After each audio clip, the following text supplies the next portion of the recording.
आज का हमारा टॉपिक है सॉल्युबिलिटी या हल पजीरी। अगर हम मिसाल के तौर पे एक बीकर लेते हैं, उसमें पानी मौजूद है और उसमें थोड़ी थोड़ी करके चीनी डालने की कोशिश करें तो चीनी उसमें मुसलसल हल होती जाएगी, हमारे पास एक सोल्यूशन बनता जाएगा। मगर एक वक्त वो आएगा जब मजीद चीनी उसमें डालेंगे तो चीनी उसके अंदर हल नहीं हो पाएगी। ऐसे सोल्यूशन को हम नाम देंगे सैचुरेटेड सोल्यूशन का। A solution which contains maximum amount of solute at a particular temperature is called saturated solution.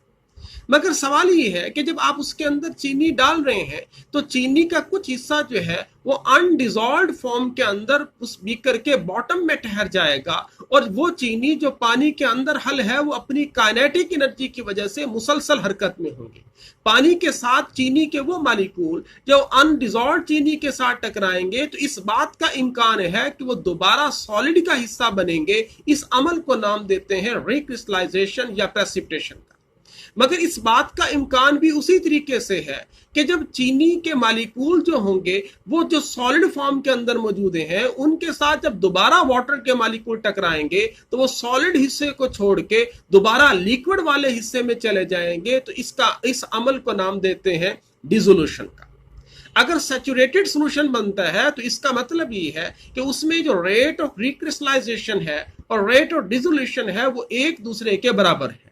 It mean कि इस स्टेज पे आप सॉल्युबिलिटी मेजर करेंगे कि सॉल्युबिलिटी क्या है। It is the concentration of the solute in the solution when it is in equilibrium with the solid substance eight a particular temperature.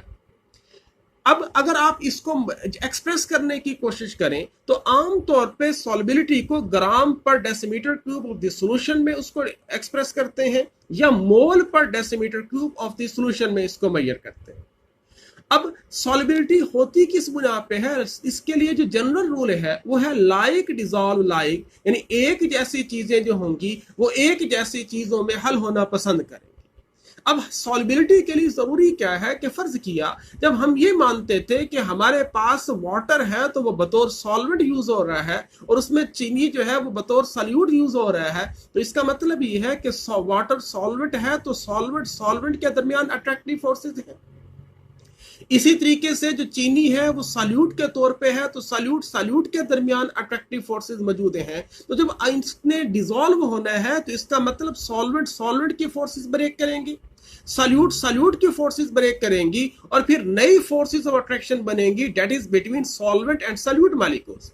इसका मतलब इस अमल के दौरान जो है वो पुरानी फोर्सेस ने ब्रेक करना है और नई फोर्सेस ने इसके दौरान बनना है। अगर हम इसको फर्दर एक्सप्लेन करें तो इसका मतलब यह है कि हमारे पास चीजें कई तरह की हो सकती हैं। आमतौर पे पानी के अंदर गैसेस डिसॉल्व हो सकती हैं। जो गैसेस नॉन पोलर हैं वो इस रूल पे होंगी कि नॉन पोलर ने तो नॉन पोलर के अंदर डिसॉल्व होना है। मगर हमने ये सुना हुआ है कि जैसे जैसे किसी मॉलिक्यूल का साइज बढ़ता जाता है उसमें पोलराइजेबिलिटी ज्यादा है, लंडन डिस्पर्शन फोर्सेस उसके अंदर ज्यादा होती हैं, तो इस बिना पे उसकी पानी में सॉल्युबिलिटी कदरे बढ़ सकती है। यही वजह है कि गैस के वो मॉलिक्यूल जो नॉन पोलर होंगे, जैसे जैसे उनका मॉलिक्यूलर मास या पोलैरिटी बढ़ती है वैसे वैसे उनकी सॉल्युबिलिटी में मुसलसल इजाफा होता जाता है। दूसरी सूरत हाल है कि जो पोलर लिक्विड्स हैं अगर उनको पानी के अंदर डिसॉल्व करें तो पोलर मॉलिक्यूल जो होंगे वो पोलर के अंदर डिसॉल्व करने की कोशिश करेंगे। इसका मतलब वाटर क्योंकि बजात खुद पोलर है तो लिहाजा वो उन कंपाउंड को भी डिसॉल्व कर सकता है जिनके अंदर पोलैरिटी मौजूद है, या उन चीजों को भी बहुत आसानी से डिसॉल्व कर सकता है जो पानी के साथ मिलकर हाइड्रोजन बॉन्डिंग बना सकती है। अगर हम आयनिक कंपाउंड की सॉल्युबिलिटी पानी के अंदर डिस्कस करें तो हमें इस बात का अंदाजा होता है कि कुछ आयनिक कंपाउंड तो बड़ी आसानी से पानी में हल है, मगर अक्सर बेशतर ऐसे आयनिक कंपाउंड हैं जिनकी सॉल्युबिलिटी पानी में ना होने के बराबर है। सॉल्युबिलिटी जो होगी आयनिक कंपाउंड की वो दो चीजों पे डिपेंड करती है, एक उनकी लैटिस एनर्जी पे और दूसरी हाइड्रेशन पे। मिसाल के तौर पे अगर मैं सोडियम क्लोराइड की बात करूं तो सॉलिड सोडियम क्लोराइड पहले स्टेप में सोडियम और क्लोराइड के आयन में अलग होगा और इसके दौरान जो एनर्जी इस्तेमाल होगी इसको नाम देते हैं लैटिस एनर्जी। लैटिस एनर्जी से मुराद ये है कि the minimum amount of energy absorbed when 1 mole of an ionic compound is broken down into its gaseous ions is called lattice energy। जितनी इन आयनों की आपस में पैकिंग मजबूत होगी उतनी उनकी लैटिस एनर्जी ज्यादा होगी। गोया लैटिस एनर्जी ज्यादा होगी तो वाटर में डिसॉल्व करने की सलाहियत कम होगी, सॉल्युबिलिटी खुद ब खुद उसकी कम हो जाएगी।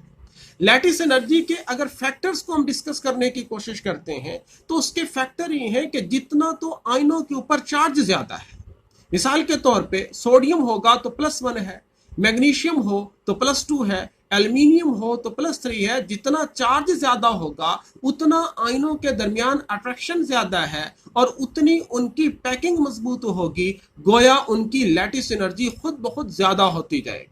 इसी तरीके से दूसरा फैक्टर जो है कि पॉजिटिव और नेगेटिव आयन के दरमियान जो उनके रेडियस की बात करें कि it is the sum of the radii of the ions की बात करें, जितने आयन बड़े होते जाएंगे उन आयन का जो सम होगा, रेडियस का जो सम होगा वो ज्यादा होता जाएगा। और ये इसके इनवर्सली प्रोपोर्शनल है कि it is inversely proportional to the sum of the radii of the ions है। अच्छा, अब इसी तरीके से ये सारे फैक्टर हमें बतलाते हैं कि अगर लैटिस एनर्जी ज्यादा होगी तो उसकी सॉल्युबिलिटी कम होगी और अगर लैटिस एनर्जी कम होगी तो उसकी सॉल्युबिलिटी जो है वो ज्यादा होगी। मगर सॉल्युबिलिटी के दौरान जो दूसरा फैक्टर है वो हाइड्रेशन का है। हाइड्रेशन से मुराद ये है कि जब सॉल्यूट के पार्टिकल्स को वाटर के मॉलिक्यूल सराउंड करते हैं तो इस अमल को नाम देते हैं हाइड्रेशन का। और अगर हम ये मान लें कि वाटर क्योंकि बतौर सॉल्वेंट यूज हो रहा है तो लिहाजा यही प्रोसेस जो है वो सॉल्वेशन भी कहला सकता है। मिसाल के तौर पे कि अगर सोडियम आयन की बात करते हैं, इसके ऊपर कंप्लीट पॉजिटिव चार्ज है, इसके पॉजिटिव चार्ज को न्यूट्रलाइज करने के लिए बहुत सारे वाटर के मॉलिक्यूल इसको सराउंड करेंगे और सराउंड करते हुए ऑक्सीजन का रुख जो होगा वो सोडियम की तरफ होगा, क्योंकि ऑक्सीजन के ऊपर मुकम्मल इलेक्ट्रिक चार्ज नहीं है, पार्शियल इलेक्ट्रिक चार्ज है। यही वजह है कि बहुत सारे ऑक्सीजन जो है वो मिलके इसके पॉजिटिव चार्ज को न्यूट्रलाइज करेंगे। ऐसे ही अगर क्लोराइड की बात करें तो उसके ऊपर नेगेटिव चार्ज है और उसके गिर्द क्योंकि पॉजिटिव चार्ज होने चाहिए तो बहुत सारे वाटर के मॉलिक्यूल्स के हाइड्रोजन जो होंगे इसकी तरफ रुख रखेंगे, इसको सराउंड करेंगे। इस अमल को नाम देंगे हाइड्रेशन का। क्योंकि इस अमल के दौरान फोर्सेस ऑफ अट्रैक्शन पैदा हो रही हैं तो इसका मतलब ये है कि यहाँ पे जो है एनर्जी रिलीज होगी। ये अमल जो है ये एक्सोथर्मिक प्रोसेस है। इस प्रोसेस के दौरान जो एनर्जी रिलीज हो रही है उसको नाम देंगे हाइड्रेशन एनर्जी का। हाइड्रेशन एनर्जी से मुराद ये है कि जब वाटर के मॉलिक्यूल सॉल्यूट के पार्टिकल को सराउंड करते हैं तो उस दौरान जितनी अमाउंट ऑफ एनर्जी रिलीज होती है that is called hydration energy. जितनी आसानी से उसको वो सराउंड कर पाएंगे उतनी ज्यादा एनर्जी रिलीज होगी और उतनी सॉल्युबिलिटी जो है वो ज्यादा होगी। गोया लैटिस एनर्जी की बात करें और हाइड्रेशन की बात करें तो ये एक दूसरे के उल्टे हैं। जितनी लैटिस एनर्जी ज्यादा होती है उतनी सॉल्युबिलिटी कम और जितनी हाइड्रेशन ज्यादा होती है उतनी जो है सॉल्युबिलिटी ज्यादा होती है। अगर हाइड्रेशन के फैक्टर्स के हवाले से बात करें तो जितना चार्ज ज्यादा होगा उतना वाटर के मॉलिक्यूल उसको आसानी से सराउंड कर पाएंगे और यही वजह है हाइड्रेशन ज्यादा होगी तो फिर अल्टीमेटली ज्यादा सॉल्युबिलिटी की तरफ जा सकते हैं। जैसे एल्यूमिनियम +3 जो है इसका हाइड्रेशन एनर्जी ज्यादा होगी, मैग्नीशियम +2 की हाइड्रेशन एनर्जी उससे कम, सोडियम की जो है वो पॉजिटिव की एनर्जी जो है उससे भी कम होगी। अगर साइज के हवाले से बात करते हैं तो लिथियम का साइज जो है वो छोटा है, सोडियम आयन का साइज उससे बड़ा है, पोटेशियम आयन का साइज जो है वो उससे बड़ा है। अगर हाइड्रेशन को और साइज को हम आपस में रिलेट करने की कोशिश करें कि फर्ज किया हमारे पास दो चीजें हैं, एक हमारे पास क्रिकेट का गेंद है और साथ ही हमारे पास एक फुटबॉल है, दोनों पे हमने एक जितना ही अगर पेंट करना हो तो पेंट क्रिकेट के गेंद के ऊपर अपनी तह मोटी महसूस करवाएगा, जबकि वही पेंट फुटबॉल के ऊपर अपनी तह जो है बारीक महसूस करवाएगा। बेशक इन सारों के ऊपर चार्ज एक जैसा है मगर लिथियम का क्योंकि साइज छोटा है तो यही पॉजिटिव चार्ज ज्यादा महसूस होगा और पोटेशियम का क्योंकि साइज बहुत बड़ा है तो यही पॉजिटिव चार्ज उसके ऊपर निस्बतन कम महसूस होगा। तो इसका मतलब यह है कि साइज बड़ा होता जाएगा तो हाइड्रेशन कम होती जाएगी, हाइड्रेशन एनर्जी कम होती जाएगी। ये उसके इनवर्सली प्रोपोर्शनल है। या इन दोनों फैक्टर्स को मिला के अगर हम बात करें चार्ज टू साइज रेशो तो जितनी चार्ज टू साइज रेशो ज्यादा होगी उतनी हाइड्रेशन एनर्जी ज्यादा होगी। मगर यहाँ पे फिर वही मामला कि क्या इन्हीं बातों पे चीज़ों को आसानी से एक्सप्लेन किया जा सकता है। अगर हम लोग अल्कलाइन अर्थ मेटल्स के हाइड्रोक्साइड्स की और उनके सल्फेट की सॉल्युबिलिटी के लिहाज से बात करें तो एक बात अपनी जगह पे तय है कि इन केसेस में एनाइन तो है वो सब में एक जैसे हैं, मगर कैटाइन जो है मैग्नीशियम से कैल्शियम फिर स्ट्रांशियम और बेरियम की तरफ जाएंगे तो कैटाइन का साइज बतदरीज बढ़ता जा रहा है। साइज जब कैटाइन का बड़ा होगा तो इसका मतलब ये है कि पैकिंग लूज होगी और लेटिस एनर्जी जो है वो कम होनी चाहिए, इसका मतलब सॉल्युबिलिटी ज्यादा होनी चाहिए। मगर एट द सेम टाइम अगर आप दूसरे फैक्टर की बात करते हैं कि साइज कैटाइन का बड़ा होता जा रहा है तो इसके गिर्द वाटर के मॉलिक्यूल कम सराउंड करेंगे, इसकी हाइड्रेशन कम होगी, हाइड्रेशन एनर्जी कम होगी, तो गोया इसकी सॉल्युबिलिटी भी कम होनी चाहिए। ये दोनों फैक्टर एक दूसरे के अपोजिट हैं, मगर यहाँ पे प्रैक्टिकली जब देखते हैं तो लेटिस एनर्जी का फैक्टर डोमिनेट करता है, लिहाजा इसकी सॉल्युबिलिटी जो है जब आप लेफ्ट से राइट जाते हैं तो मुसलसल इंक्रीज करती है।